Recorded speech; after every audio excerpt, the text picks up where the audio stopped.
ഇന്ന് നമ്മൾ വന്നത് ഇവന്റെ വീഡിയോ എടുക്കാനാണ് കേട്ടോ. സാധാ ഷാർക്കല്ല, പറൂൺ ഷാർക്കാണ് കേട്ടോ. ഇവന്റെ ഫിൻസിന്റെ ഒക്കെ നീളം കാണുമ്പോൾ തന്നെ നമുക്കെല്ലാം മനസ്സിലാക്കാണ് ഇതൊരു നോർമൽ ഷാർക്ക് അല്ലെന്ന്. ഇവൻ നമ്മൾ കുറച്ച് റെയർ ആയിട്ടുള്ള ഒരു പറൂൺ ഷാർക്ക് എന്ന് പറയുന്ന അതിനകത്ത് ഇപ്പെടുന്ന ഒരു മീനാണ് കേട്ടോ. ഇവൻ ഫുൾ ഗ്രോത്ത് ആയിട്ടില്ല കേട്ടോ. ഇപ്പോൾ ഒരു 2 അടി സൈസ് ഉണ്ട്. ഇനി ഇവൻ വളരും കേട്ടോ. നമുക്ക് ഇവനെ സെയിലിനായിട്ടുള്ളതാണ്. നമ്മുടെ ആ ഷവൽനോസ് കാറ്റ് ഫിഷിന്റെ ഒക്കെ കൂടെ തന്നെ കിടന്ന് വളർന്ന ഒരു മീൻ തന്നെയാണ് കേട്ടോ ഇവൻ.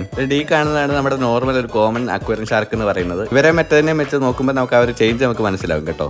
മാത്രമല്ല ഇവനെ അങ്ങനെ കോമൺ ആയിട്ട് ഒരു അക്വേറിയം കടയിൽ നമുക്ക് മേടിക്കാനും കിട്ടത്തില്ല. ഇവൻ കുറച്ച് റെയർ ആയിട്ടുള്ള ഒരു ഷാർക്കാണ് കേട്ടോ. ഇവന് നാച്ചുറൽ ഫോണ്ടി വളർന്നതായതുകൊണ്ട് തന്നെ ഇൻഡോറിലാണെങ്കിലും ഔട്ട്ഡോറിലാണെങ്കിലും ഇവനെ സിമ്പിളായിട്ട് നമുക്ക് വളർത്താൻ പറ്റും. നമ്മുടെ ഷവൽനോസ് കാറ്റ് ഫിഷ് ഇവനും എല്ലാം ഒരേ പോണ്ടിൽ തന്നെ കിടന്ന് വളർന്നതാണ് കേട്ടോ. ഇവൻ നമ്മുടെ നോർമൽ ഒരു അക്വേറിയം ഷാർക്കിന്റെ സെയിം വലിപ്പം തന്നെ വെക്കും. ഇവന്റെ ഒരു പ്രത്യേകത എന്ന് പറഞ്ഞാൽ ഇവന്റെ നീളമുള്ള ഫിൻസും കാര്യങ്ങളും എല്ലാം കൂടെ ചേർന്ന് ഇവനെ കാണാനായിട്ട് ഒരു പ്രത്യേക ഭംഗിയാണ് കേട്ടോ. വീഡിയോയിൽ എത്രത്തോളം ഇവന്റെ വലിപ്പം മനസ്സിലാവുമെന്ന് എനിക്കറിയത്തില്ല. അതുകൊണ്ട് ഞാൻ ഈ അക്വേറിയത്തിന് എടുത്ത് എന്റെ കൈ കൊണ്ട് വെച്ചിട്ടുണ്ട് കേട്ടോ. അപ്പം നമ്മുടെ കൈയുടെ അടുത്തൂടാൻ പോകുമ്പോൾ നമുക്ക് അവന്റെ ഒരു വലിപ്പം മനസ്സിലാവും കേട്ടോ.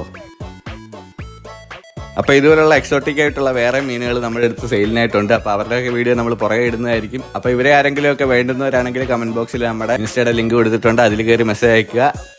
പക്ഷേ ഈ ഒരു അക്വേറിയത്തിലെ കിങ് എന്ന് പറയുന്നത് ഇവരാരും അല്ല കേട്ടോ. 3 മോൺസ്റ്റേഴ്സ് കിടക്കുന്ന ഈ ഒരു അക്വേറിയത്തിൽ സേഫായിട്ട് കിടക്കുന്നത് ഇവനാണ് ഇവിടുത്തെ കിങ് എന്ന് പറയുന്നത്. ഇവനെ ഇവർക്ക് ഫീഡായിട്ട് കൊടുക്കാൻ വേണ്ടി കൊടുത്തൊരു സിലോപ്പി കുഞ്ഞാണ് കേട്ടോ. ഇവൻ ഏകദേശം നമ്മൾ ഷവൽനോസിന്റെ വീഡിയോ എടുക്കുന്ന ടൈം തൊട്ട് ഈ ഒരു അക്വേറിയത്തിൽ കിടപ്പുണ്ട്. ഇപ്പോഴും ഇവനെ ഇതിനകത്ത് നിന്ന് സർവൈവ് ചെയ്ത് നിൽക്കുന്നുണ്ട് കേട്ടോ. അപ്പോൾ ഇവനാണ് ഇവിടുത്തെ ഏറ്റവും വലിയ കിങ് എന്ന് പറയുന്നത്. അപ്പോൾ ഇവരെയൊക്കെ മേടിക്കാൻ ആഗ്രഹമുള്ളത് നമ്മുടെ കമന്റ് ബോക്സിൽ എൻ്റെ ഇൻസ്റ്റാഗ്രാമിന്റെ ലിങ്ക് കൊടുത്തിട്ടുണ്ടാവും. അതിൽ കയറി മെസ്സേജ് അയച്ചാൽ മതി. അല്ലെങ്കിൽ ഈ ഒരു വീഡിയോയുടെ ലാസ്റ്റിൽ നമ്മുടെ ഈ കടയുടെ നമ്പർ കൊടുത്തിട്ടുണ്ടാവും. അതിലൊന്ന് വിളിച്ചാലും മതി. അപ്പോൾ ഇത്രയേ ഉള്ളൂ. Okay, by.